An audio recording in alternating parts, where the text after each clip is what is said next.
So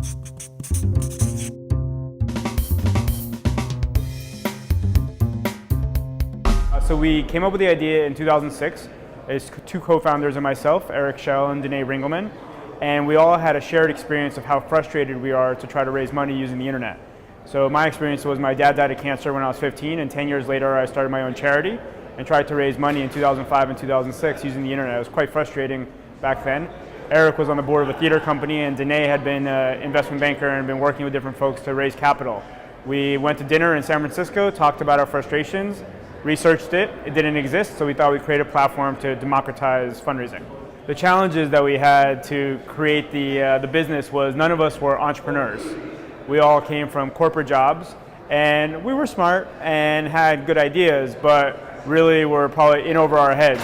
Looking back, if we knew what we didn't know, we probably wouldn't have started, but we were just passionate and moved forward. We needed to create a website, do research, and find out that it was a good idea, and then actually make it happen, which we did. There was no business plan. There was just a whole lot of asking people questions and research and just, should we say, customer surveys and interviews. We then created a prototype of what we think the website should look like. And in parallel to doing that, we manually tried to prove that our product was needed. So we emailed people and asking, would you fund this idea? Would you fund if somebody gave you some perks in return? And as in parallel, as people were saying, yeah, I'd fund that, we were saying, wow, it'd be awesome if we could create a website that could make this more scalable. We like to think big, start small, and then iterate fast, which is, sure, we can just manually help one person at a time raise money by going door to door and asking people for $10. But what we thought was, wouldn't it be great to take advantage of internet and social media and all of the new payments options and things like Facebook to be able to really quickly spread the word and make a scalable solution. So again, instead of like eBay, which you're able to have lots of manual auctions in 10,000 different places, why not put all those auctions in one place so you can scale it very quickly, which is what we tried to accomplish with IndieGoGo, which is really like the eBay of fundraising. We started by bootstrapping our own money. We each put in our own cash. We had an opportunity for investors, but we decided not to do that off the start because we wanted to just prove to ourselves that we had a real product and company. And then after that, the economy crashed in late 2008, 2009, and we had to deal with all that. After that, we were able to get some institutional venture money. Yeah, I mean, it'd be great if schools were actually incorporating entrepreneurship as part of the curriculum, so beyond just reading, writing, and arithmetic, to actually be doing creativity and crowdfunding. I would recommend to actually practice, and what I mean by that is do something entrepreneurial. Even if it's small, practice will teach you a lot. Reading is great, but it's meaningless compared to the actual activity. Business plans are wonderful in theory, but actually spending 3 months on actually trying to launch a business is invaluable. So I would recommend just actually trying to bring something to reality and see how difficult that is and the experiences you can learn. The entrepreneurial lifestyle is not for everybody. There's some people, I like to think that there's almost like 4 or 5 types of people. There's founders who start companies. There's early employees who jump on board to companies that have just been started. There's growers who are really great at a specific idea or area who help grow a company in this specific item. And then there's people who are employees who join companies after they've been established because they want to be part of the company. I think that everybody needs to balance their own passion and risk appetite, how much they want to deal with the up and down roller coaster. See, I was part of a corporate job where I knew I would be getting my salary every month. I knew that I was the first or second level of a 6-level corporate ladder. I knew that if I did 2 more years worth of certain effort, I would get to the next step of the ladder. In an entrepreneurial environment, you're creating the ladder. You're creating your opportunities. Sometimes you only eat what you kill, so sometimes you go hungry for a long time.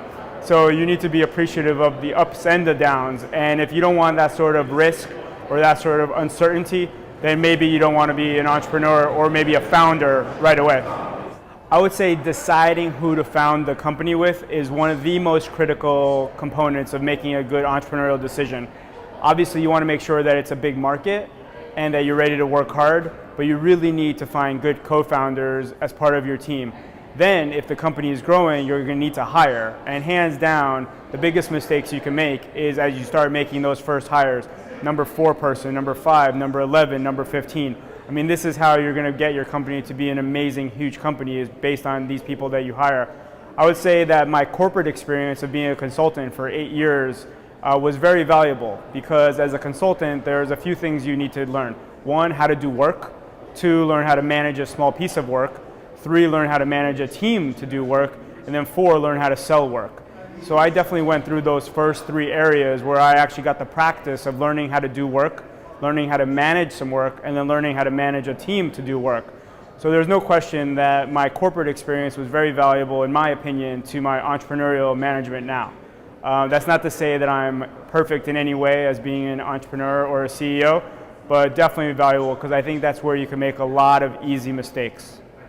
My top advice would be to think really big, start really small, and iterate very quickly, which is, don't think about it too much, actually do stuff. Get feedback from the customer, because the ultimate thing is what the customer says. They will tell you if you have a good product, a bad product, or if your product needs to change.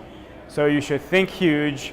Don't let anybody tell you can't do it. Start really small so you can prove out the good parts and the bad parts right away, and keep on shifting and bobbing and weaving and iterating quickly to improve your product based on your customer.